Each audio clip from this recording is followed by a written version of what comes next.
الراجل يا اختي جاني امبارح وانا قاعده كده اعمل كنكه قهوه على السبرتايه، واللي بيحلف بيها ويقول انه عمره ما بيشرب قهوه زي اللي بيشربها من ايديا، ولقيته بيقول لي والله يا بابا انت مش ناقصك الا حاجه واحده. بسيطه يا ابو سيد. بسيطه ازاي يعني؟ اصل انت اسم الله عليك ناقصك حاجات كتير قوي. يا ست انا مش بهزر، انا بتكلم جد يا بابا. وحياة غلاوتك عندي انا كمان بتكلم جد يا ابو سيد. الله يسامحك يا ستي. هقول لك ايه؟ تقول لي ايه اللي ناقصني؟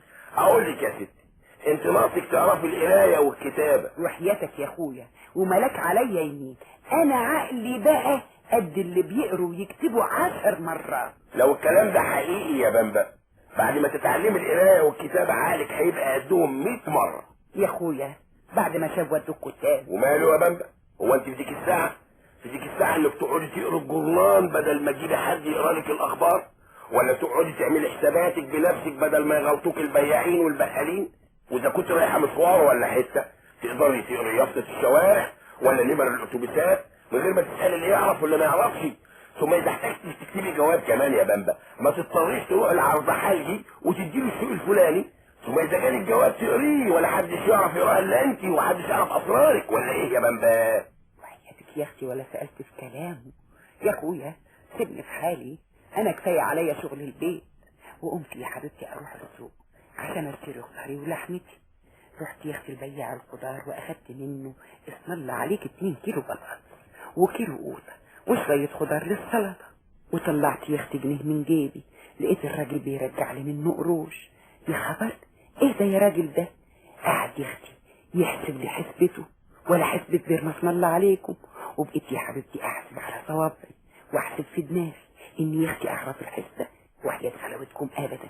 وبقى عرقي مرقي، والراجل يا اختي كان عاوز يغلطني في الحساب وانا مانيش فاهمه حاجه ولا عارفه اعمل ايه. وابص يا اختي الاقي لك الست ثانيه جت جايه. فيه ايه يا خالتي بامبا؟ الحسبه يا اختي مانيش عارفه احسبها. احسبها لك يا خالتي بامبا.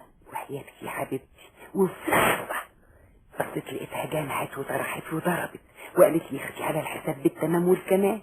الراجل الغشاش ما قدرش ينفع، راح مديني الباقي على داير المليل. قولي لي يا ست ثانيه ايه يا اختي الحكايه؟ ده انا كنت فاكراكي خايبانه زيي. لا يا خالتي بامبا ده كان زمان. مش فاهمه يا بنتي. انتي ما تعرفيش، اصل انا دلوقتي بروح مدرسه محو الاميه اللي موجوده في الحي، واللي بيعلمونا فيها القرايه والكتابه. لكن يا اختي ده انت بتحسبي الحسه زي اللبلب. هما مش بس بيعلمونا القرايه والكتابه، كمان بيدونا شويه حساب علشان نعرف نحسب ولا حدش يقدر يغلطنا. وابو سيد يا اختي سمع الحكايه دي قال لي انا مش قلتلك ان التعليم يفتح العقل وينور الذهن وينفعك في حياتك اليوميه ويفيد الكبار زي ما يفيد الصغار يا بامبا؟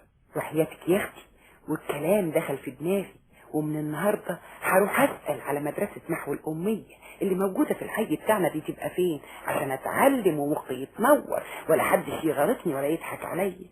انا عارفه يا اختي ما كانوش علموني من زمان ليه، لكن هقول ايه الله يرحمك يابا بقى يا عيني عليا.